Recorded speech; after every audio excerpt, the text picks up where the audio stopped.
दोस्त अब खामोशी से बैठे हैं, सिवाय सवाल करने वाले और जवाब देने वाले की आवाज़ के बाकी आवाज़ ना आए। ये लाइन बीच में लग गई है, यहाँ सवाल करने वाले बैठ गए हैं। सबसे आगे एक बच्चा बैठा हुआ है माशाल्लाह। सवाल करने ठीक है।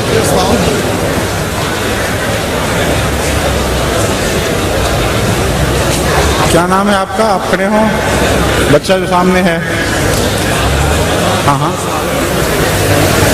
क्या नाम है आपका? मेरा नाम है मिर्जा शेरिया। क्या? मेरा नाम है मिर्जा शेरिया। हाँ, आप क्या सवाल करना चाहते हैं? हुजूर, मेरा सवाल नहीं है, मैं आपसे गले नहीं। ये सवाल है। इतनी दूर से तो मुझसे नहीं मिला जाता। मैं इतना दस्त दराज नहीं हूँ कि इतनी दूर बैठे आपसे गले लग सकूँ।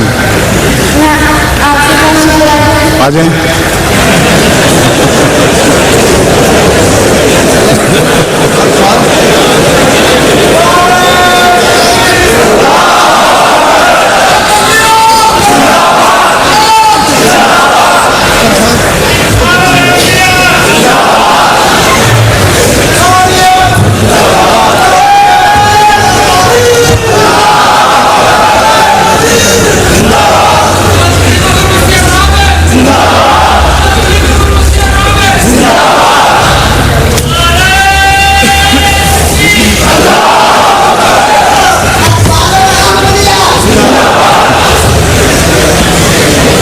अस्सलामुअलैकुम।